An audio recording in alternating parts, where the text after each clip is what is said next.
Five, six, seven, eight. Hello, everyone. This is the Smart in Public podcast where we discuss business, careers, and life through the eyes of public relations and communications experts. I'm Katie Boyson, I'm Katie Darcy. and welcome, everyone. All right. Well, today we have a really fun episode. We have another exciting guest. I feel like we're blessed with the guests that come on and are willing to do our podcast with us. And today is no exception. So I'm going to do a little intro and then we'll hand it over to her to kick things off and tell us a little bit more about herself. But bear with me because I'm going to do the formal intro just so I make sure I get everything right. Here for it. Tarla Lambert-Patel is the co-founder of Agenda Media alongside her business partner, Angela Priestley. Across their mastheads, they engage more than 1 million Australian women every month and have achieved this wholly as an independent, women-owned and run entity. Woo! Tarla is also the editor-in-chief of Women's Agenda, which is Australia's leading online news site championing women in their lives and careers, and she co-leads a team of exceptional journalists and producers. She's also a mum, a wonderful human, and someone I have worked with on many different projects over the years and deeply admire. So Tarla, thank you for being with us today. Oh, thanks, guys. That is quite an intro. And now I feel like I'm not going to live up to all of those adjectives of, exciting, fun, and everything else. But let's go with it. Let's roll with it. With just a little bit about yourself and kind of your career to date and where you're at now. Yeah, for sure. Well, thank you so much for having me on. It is a great honor to be on this podcast and seeing both of you thrive in this capacity, because I have worked with both of you for a number of years, and I know, just how talented you are as well. So the respect and admiration is very mutual. So I'm Tarla, and I am the editor-in-chief and the co-founder of Agenda Media, which is the parent company to Women's Agenda. And if anyone's unfamiliar with Women's Agenda, I'm sure there are a fair few people that are unfamiliar with Women's Agenda. We are a news site, a news platform for women, and essentially we cover daily news across business, politics, tech, lifestyle, health, just anything that is really pertinent to ambitious women. And we do that through, quite a career lens a lot of the time as well. So we've been running for the last 12 years. Women's Agenda was launched by a bigger media company in 2012. So Private Media started Women's Agenda. They own a whole host of independent mastheads in Australia, including Smart Company, Crux, The Mandarin. And that's where I also started. Well, I didn't start my career there, but it was a very early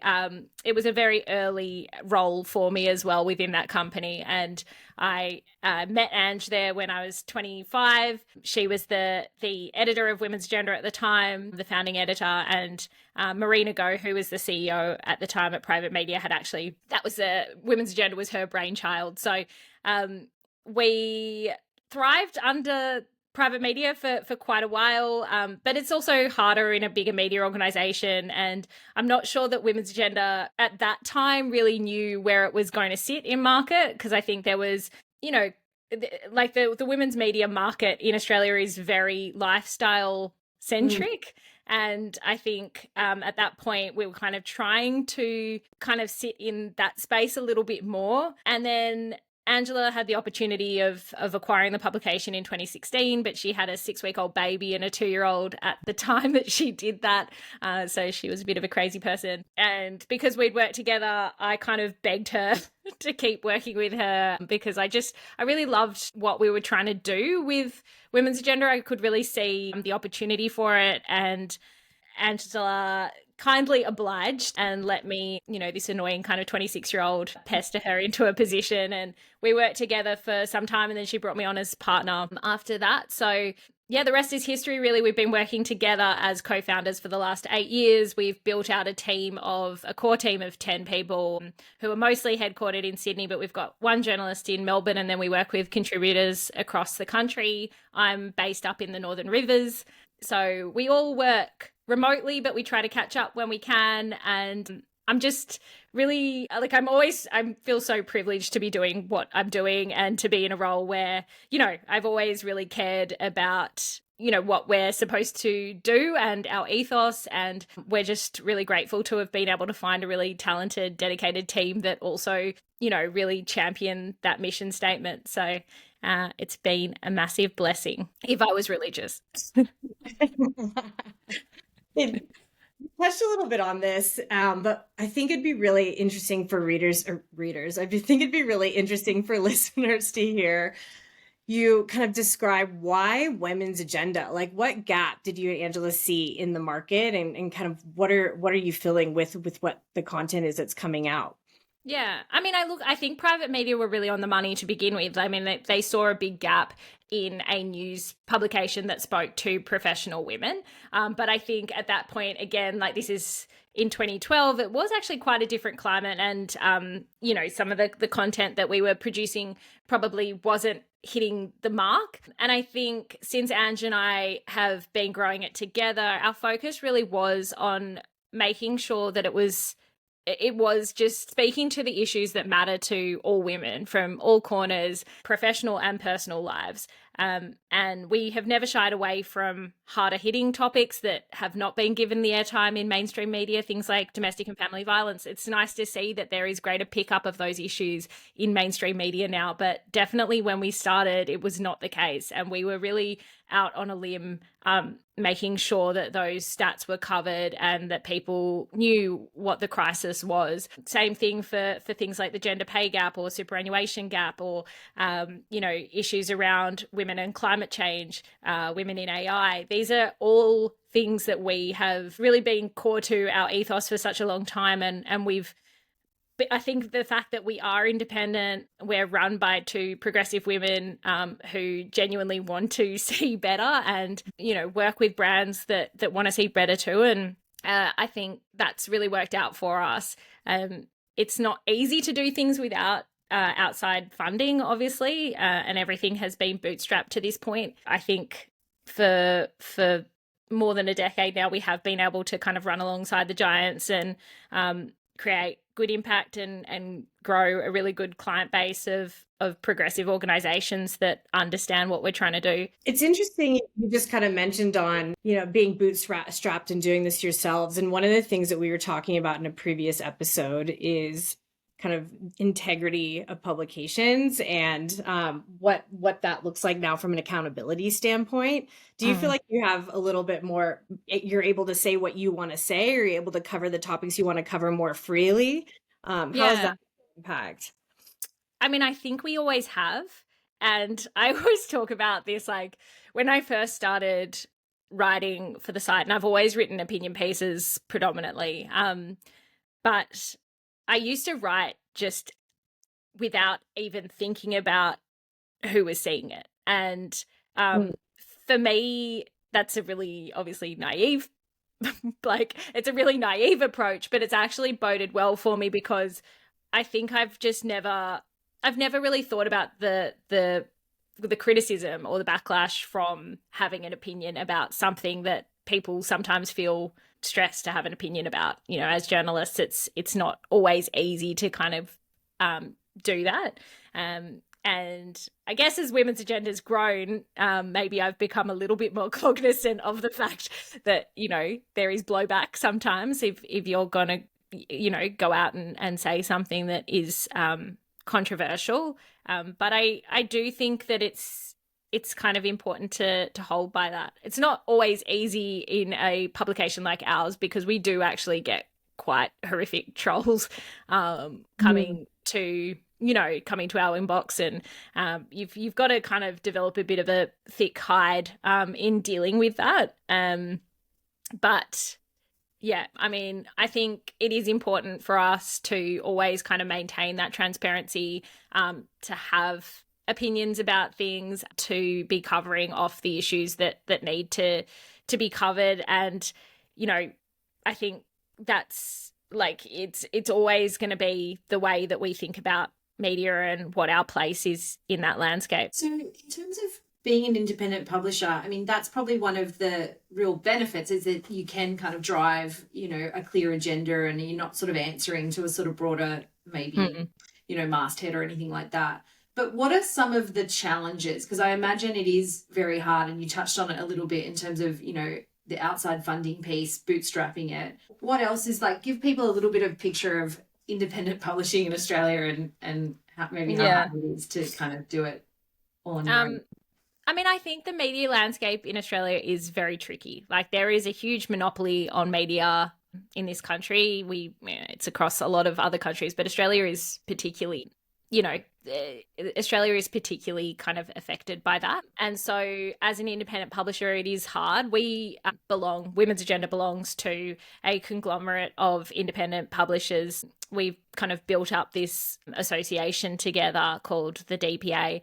And I think that there are different issues at play for various publishers at the moment. One of them is Meta's handle on the ecosystem as well, and the fact that in Australia, the government is trying to get Meta to pay publishers for content, and there is huge resistance from Meta to do that. And for the big publishers, they don't really care. They're going to lose out on some funding from Meta, but it doesn't matter to them because they're still going to have the eyeballs. They've still got that monopoly.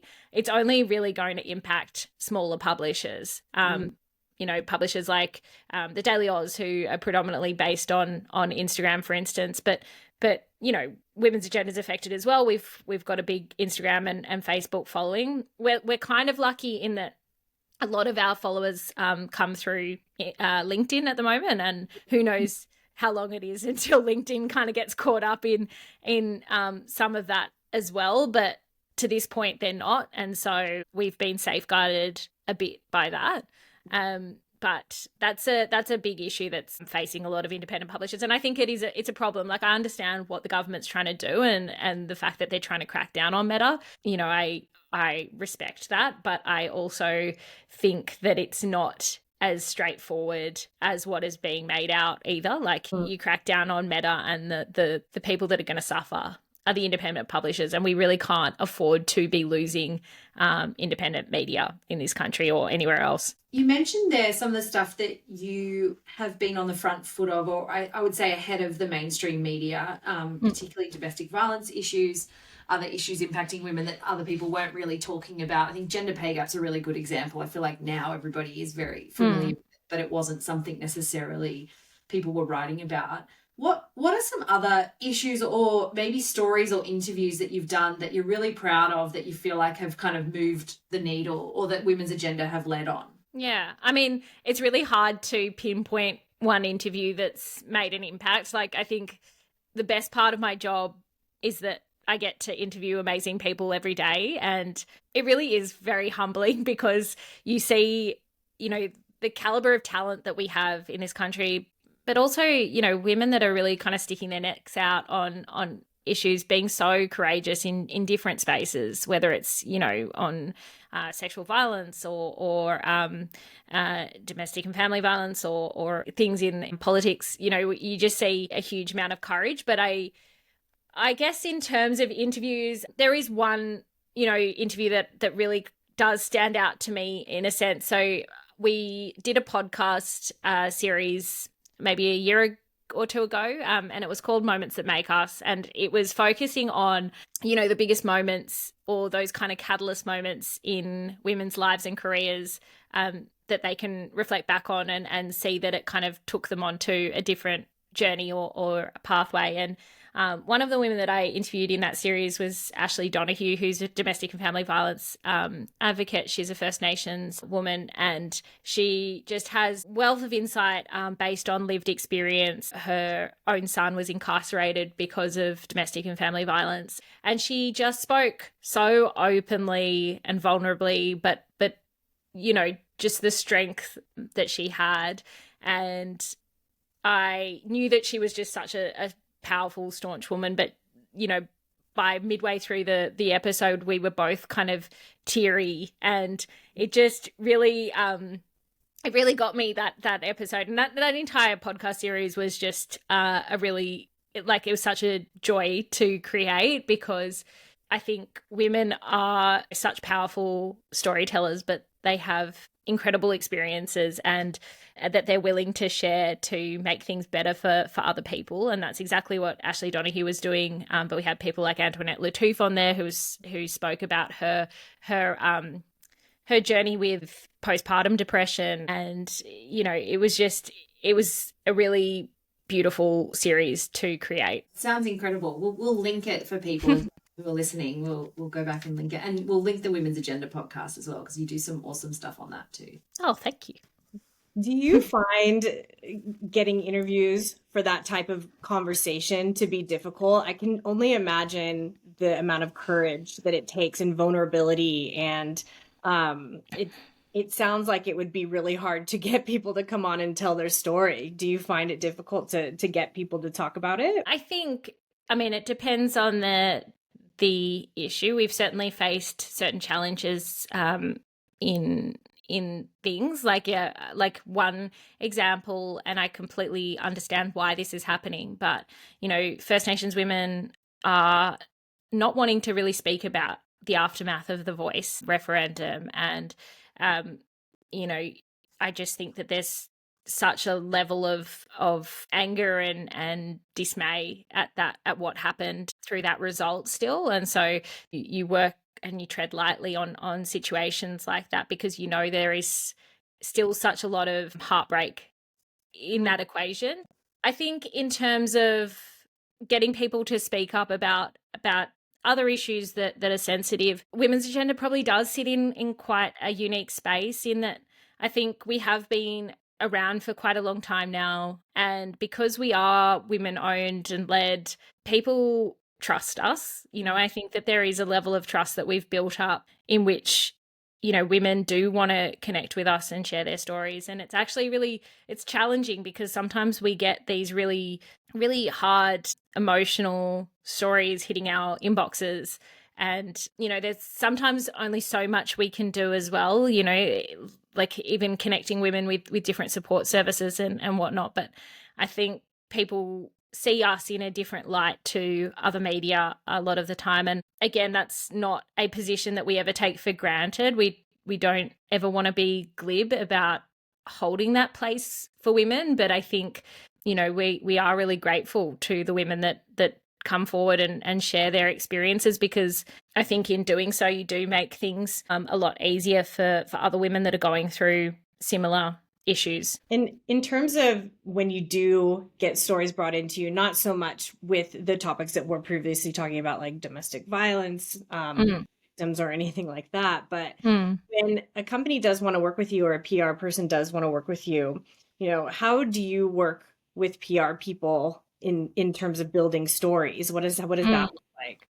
I think we have a really good relationship with a lot of PR agencies, but I will say that we get a huge number of press releases through on any given day. And it's easy for us to kind of see through the cracks of PR agencies who really understand Women's Agenda and the kind of content that we produce, and those who are kind of unfamiliar, I guess, and just see it as an opportunity to kind of get in front of women, but don't necessarily know what we stand for. And so I guess my advice to PR agencies that might be listening is just to really get a good hold of what we do and the type of stories that we put out. And I think if you tend to pitch around something that's topical, that's also helpful. You know, if there's a news story that's in the headlines that you think that you've got a good hook on, or you've got good talent to speak to, that's something that's always compelling to us.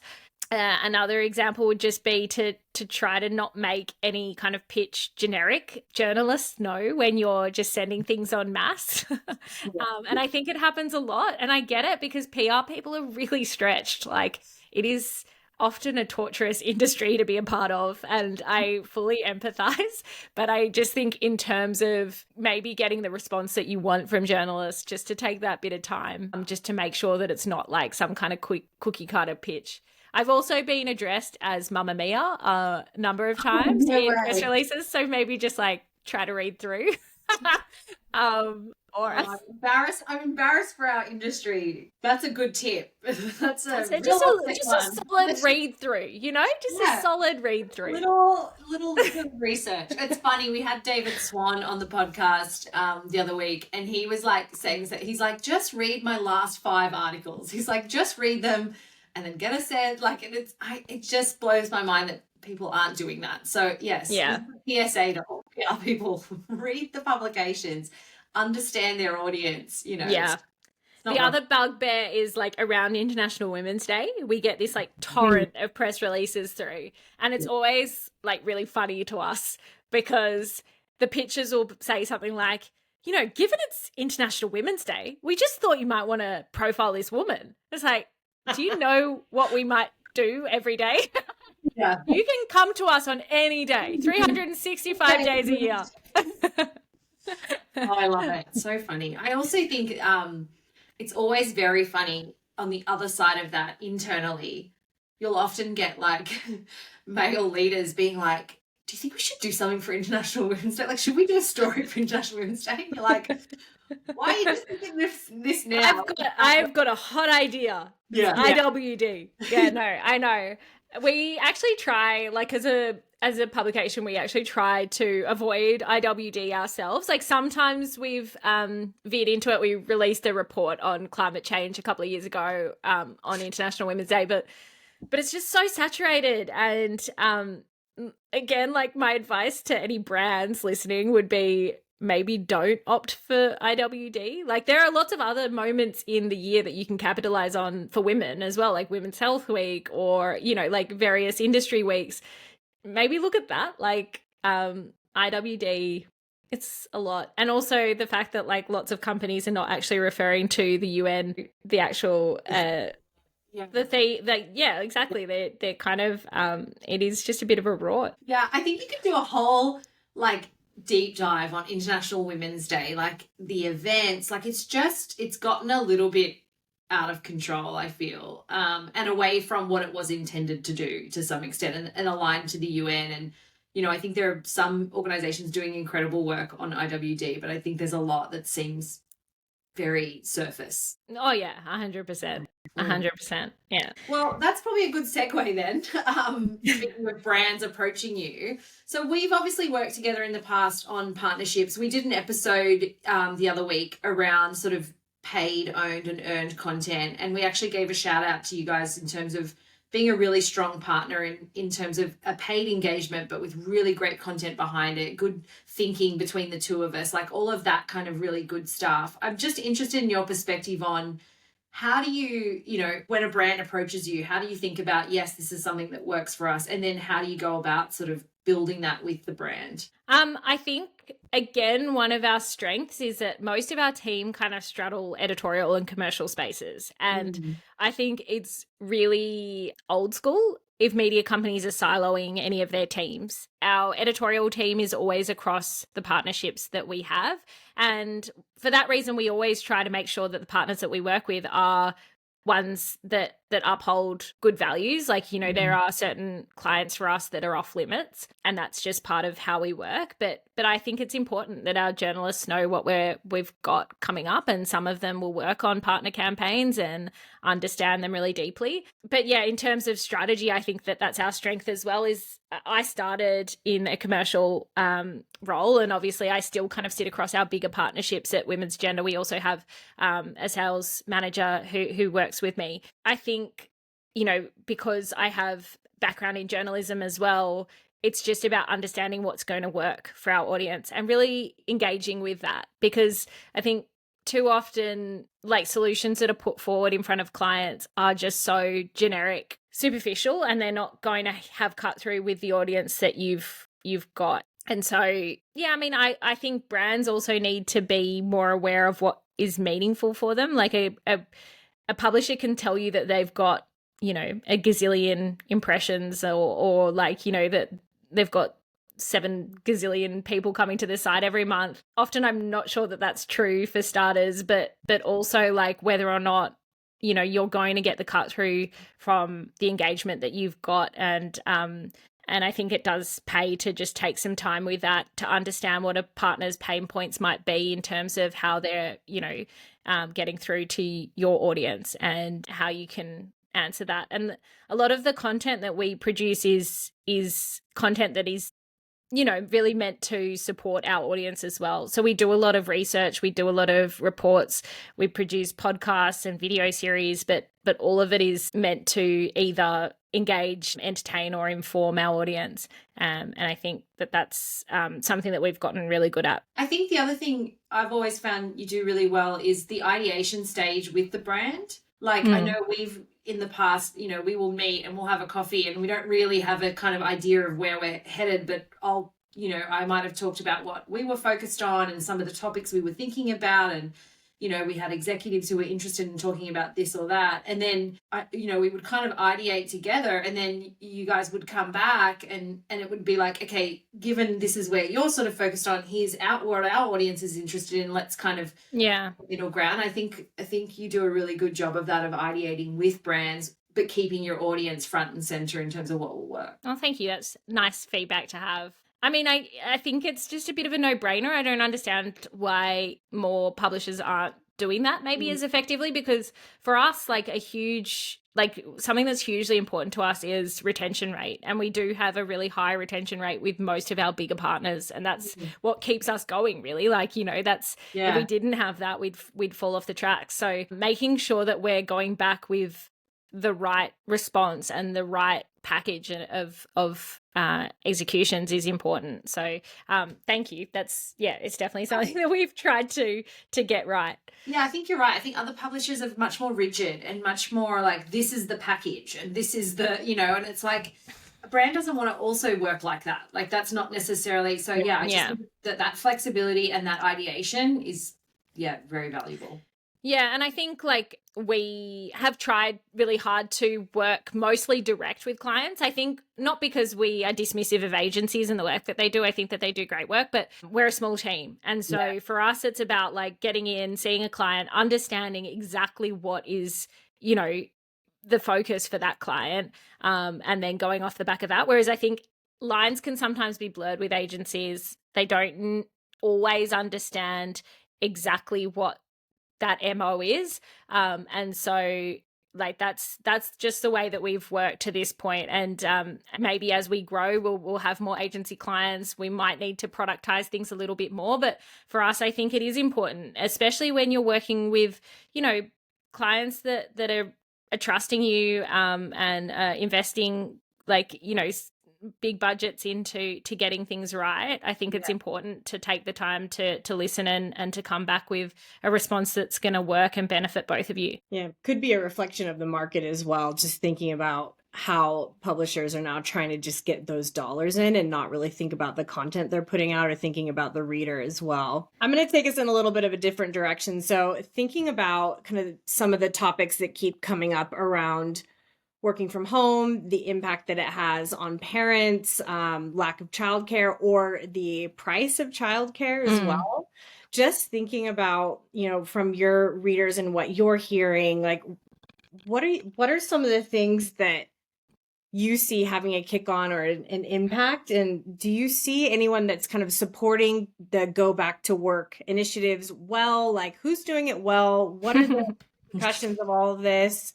And how is it affecting women? I think my kind of thinking around this whole piece is that it's a moving feast and we kind of have to treat it like that. And I get that there isn't a kind of one size fits all situation that we can kind of hook onto. I think obviously with COVID, a lot of people started working from home.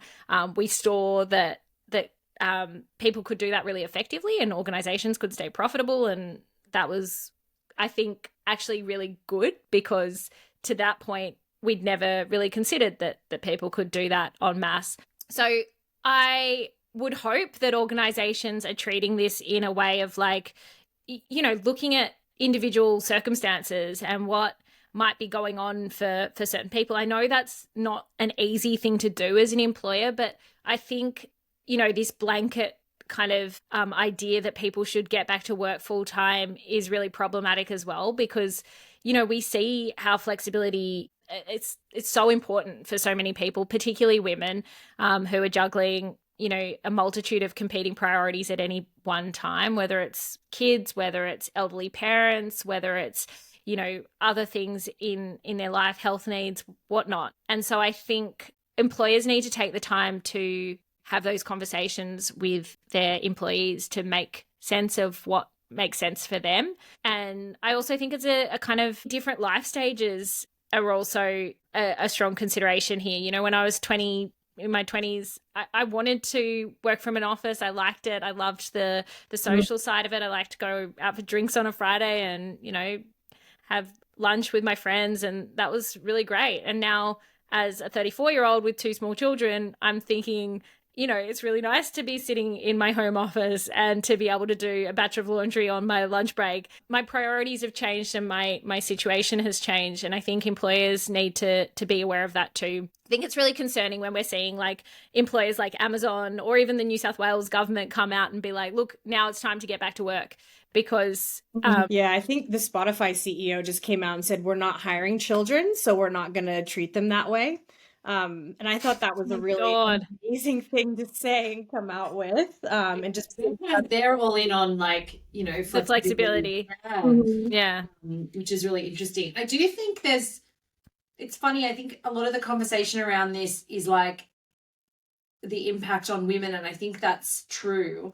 I think what was interesting, and in my personal case, I think when we both had flexibility, it actually meant that if it didn't matter who was home, you'd be like, oh, you're working from home today. Great. Can you pop the laundry on? Can you? And it almost, I think in a lot of relationships, my own included, and I'm in a very equal partnership, but I feel like it did make it a little bit easier when we both had that flexibility. And I think it also meant men were more engaged in that environment at home. For sure. And so I do worry that it's like, it also is limiting what men are contributing, because I think, you know, a lot of men, I think, get a lot of pressure to be in the office even more so, right? And so I do worry about it in terms of this kind of 5 days, you must be in the office. Like, I don't really get it either. I like a hybrid approach personally. I think from a cultural standpoint, the loneliness, I think if you've got young staff who need shadowing and learning, I know as a young PR person, I learned so much from hearing conversations and that kind of thing. I think that's important. And I would say for a younger workforce, I think there's an element of that. But why does it need to be 5 days? And why does it need to be like a set, you know, people show up at an hour and leave at an hour? Like, I think there's a lot of ways to do flexibility that could just be, you know what, I'm going to come in for 4 hours to the office and we're going to do a team thing and it's going to be great. And then I'm going to do the rest at home or whatever. So I just, I don't get it. Yeah, no, absolutely. I mean, I think that the downside of this is that flexibility has kind of cropped up as this this policy that employers offer, but it's not necessarily a policy that people are taking up. You know, like it's not equally. So women are adopting flexible work practices at a much higher rate than men are, which means that the byproduct of that is that women are doing more domestic labor than they were doing before, and we're already doing far too much and definitely exceeding what our male partners were doing if we're in heterosexual relationships. So that's a real issue as well. And I definitely think that while I support flexibility and I want to see more of it, I think that it needs to be across the board and men need to be taking it up at the same rate as women. The other point to make is just, you know, like yesterday I hosted an event in Melbourne with Amanda Rishworth, actually the social services minister, spoke at it, but I hosted a panel of carers, and there are 3 million carers in this country, and that's, you know, we're not necessarily talking about parental care. We're talking about, you know, people that are looking after, you know, disabled loved ones, looking after to those who are aging. You know, it's just there's a huge cohort of people there, and employers are not doing enough to support those workers at present, and there are huge barriers at play there, and we're losing out on a whole heap of talent as a result of that. You know, I think people's lives are complicated. We have different shit going on at any given time. You know, we just need to be empathetic and understanding of that. And if you are empathetic and understanding of that as an employee, you're going to get the best back from the people that work for you. So true. Oh, where do we go to from here? I feel like that was really heavy. Oh, sorry, guys. No, in a good way. I think it's important that we talk about it. I wanted to ask you, and maybe this leads into sort of one of the last questions we have around issues facing women today. But actually, I've been seeing a lot crop up in the news recently about support for women going through either perimenopause or menopause at work, and the lack of support, I guess. Are you seeing it crop up from your audience, and is it a topic that seems to be on the rise for you as well as a publication? Menopause is a hot topic at the moment. Yeah, and I don't mean hot flushes, but it is everywhere and people are talking about it. It's actually World Menopause Day today. So we've got Perfect. Nailed it. Absolutely nailed it. We've got a few pieces coming up today. Look, I think women's health in general is sidelined and has been sidelined for a long time. I think whatever government of the day is in has their own kind of personal agenda surrounding women's health. So whether it's that they know someone who suffered from endometriosis or, have heard things about menopause, like then they'll latch on to that one idea. But while I like to see the momentum behind something like menopause, and I think it's high time, obviously menopause is something that every woman is going to go through. We need to be more aware of what that means and how we can support women through that process. I do think that we need to be more broadly aware of women's health and the different kind of complications that are at play for different ages of women as well. Like there are a lot of younger women that are dealing with really horrible kind of menstrual health issues, pelvic health issues, heavy bleeding that maybe haven't kind of reached that point in their careers where they feel comfortable to go and speak to a leader about what's going on for them as well. So I really like to see employers being front-footed about women's health and talking about menopause and taking this seriously. But I do think that if we're talking about adopting policies, it's better to look at how we can implement like more widespread health leave rather than specifically designated to one space. Well, and even thinking about just from an awareness perspective, you see a lot. I see a lot of TikToks talking about women's health and a lot on social media where people are bringing it up. But where is it the responsibility of the actual news to be able to normalize these conversations as well? Yeah. Boyce, and maybe, I don't know, I feel like in Australia it's sort of migrated now into maybe not fully mainstream, but I do think like a lot of, I just feel like I've seen it a lot recently in the news. And that's where I was kind of, and I think you make a really good point, Tara, around broader women's health stuff, because I do feel like it's having a moment and it worries me because I'm like, is this just the latest thing that we're all talking about? And to your point about policy shift, it's like, let's not create a policy that's specifically designed for one area. Yeah. Think about, is the workplace a safe place in terms of women's health? Yeah, like women deal with chronic health issues at a much higher rate than men. Like there's a lot of ways that we could frame that to make sure that, you're encompassing more and that women are protected more broadly, I think. And same with men, we need policies in place across employers that are supporting different men's health issues too. So, but like just on women's health, that is another area of the news that we've really tried to champion quite fiercely, and particularly over the last few years.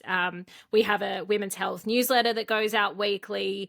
We cover all the latest research that's being done in women's health. I don't feel personally that we're seeing enough on that side of things. I think that, like Katie, you're right, we see quite a lot in terms of posts around what organizations are doing and trying to be more ahead of the curve in terms of women's health, which is great.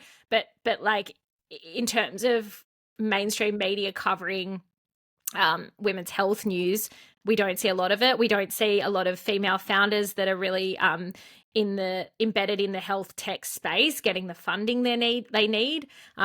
There's a huge gap in terms of research and funding for female founders in that space. So that's something that we really try to get across. And we actually hosted our first ever Women's Health and Wellbeing Summit this year in September, and we had people like Grace Tame and Lane Beachley and a huge amount of health professionals and just really prominent people. Jan Fran emceed the event. It was just a really important and uplifting event, I would say, even though we were covering a lot of kind of heavy hitting topics a lot of the time. It was just nice to hold space together and talk about things that we don't get to talk about a lot of the time, and for women to feel heard on issues that are affecting them every day, fertility issues, miscarriage and bereavement, issues around the gender pain gap, around neurodiversity. There are so many things that women are contending with every day that have for so long gone unnoticed and underserved. I mean, I'm 40 and I had to Google the other day, like, how old do you have to be to get a mammogram? I seriously don't know these things. Yeah. I don't know. Maybe Yeah. that's just me. Are you booked in? No, not yet. They do scare me, mammograms, because you look like anytime I've seen it done on the television, it looks quite painful. Like they really get up in there, don't they? Like, why haven't we developed a better way to do a mammogram? And it's probably because there's a lack of funding, investment, all that sort of stuff. But surely there's a better way than squishing. 100%. Well, even if you look at something like pap smears, just recently in Australia, thank goodness, they've started allowing women to swab themselves, and the technology's evolved so that you can actually just go into a toilet in the doctors and do it yourself and give it back to them, which is amazing, because you think about like how invasive that process is for so many of us, it's never been a nice experience. I know so many women that put it on the back burner because they can't, they can't even think of doing that in a given week. And so it's like when we see the money and the impetus and the understanding going towards different issues, you see what we can actually do and how much we can actually solve. Yeah. Now, speaking of me not knowing when I need to get a mammogram and having to ask my mom at 40 years old, each week I'm going to go into Dumb and Private. Yeah. That's mine, everybody, for this week. Way to Dumb and Private. That's my segue. Wait, do you guys have to think of a Dumb and Private moment every episode? Tarla, they just happen. We don't need I'm doing one right now. Tried and true thing that we both knew we could rely on and be consistent on every week. And so at first it felt like it was going to be a chore, and then the week would come around to record and we were both like, I have 3. Yeah.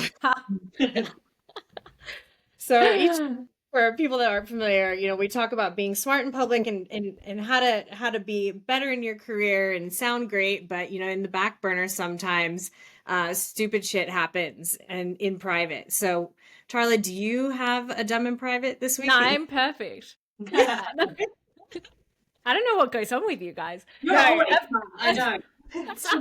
No, of course. No, I think it's like hilarious that some people take me seriously because that's how we feel. No, I generally feel like a complete F up a lot of the time. But one thing I will say is that I always mix up sayings for starters. So like little kind of idioms or adages, I like always mess them up. So I mix them up. I think it's something I've learned off my mother, who is like the best at it. What was her line the other day? She said, that's not my idea of a cup of tea. And I was like, I don't think that's what you meant. But I do that a lot. I also am really bad at just remembering really basic general facts.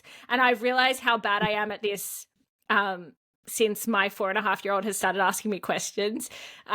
He's just about to go to school and he goes, he like asked me the other day, like, Mum, what is gas? And I was like, I don't know. Like, I don't know how to describe what gas is. Like, I just, and I feel like he's just going to come at me with like a gazillion things like that. That I'm just going to be floundering on and constantly referring to ChatGPT for. Another one was a boss once asked me, I don't even know what the context of it was, but, you know, like, I think he was actually asking as though it was like the simplest question in the world, like to highlight a point about how simple it was. Like, he was like, you know, he's like, it's like, you know, where does the sun rise? And I was like, I don't know. Like, I like, I really didn't know where the sun rose or where it set. Well, when you're in the spot, it's a little bit different. Like sometimes you need to marinate in an answer. Yeah, I don't know. Sometimes the marinating makes things worse. But in general, just anyone using like compass directions, I'm like head north on whatever. I'm like, I don't know which way. I know. People that just know where east is, that is always. I know. I feel like they're not to be trusted, to be fair. No, like I know too much. Yeah. I reckon my natural instinct is to go the wrong way. So I trust, like, if I feel like I'm meant to go away, I actually go the other way intentionally, because I think that's my gut is to do the wrong thing. Really good ones. Yeah, I could really keep going. This is where I shine, actually. Like, this is where the moment really happens for me, folks. Well, thank you so much, Tarla, for coming on. It's just been, we're just so grateful that you made time to chat with us. And Duvesy and I have always loved working with you. And so just getting to shine a light on you and the work you're doing has just been amazing. So we really... Thanks, guys. And well done to you, like both of you as well. As I said, I think that this is an awesome venture for both of you. Well, thank you. Yeah, well, thanks again. And shout out to Women's Agenda. If you haven't read it, go and read it. It's incredible and they do an amazing job. So thank you, Tarla. All right. Thanks, everybody. Chat next week. Okay, bye.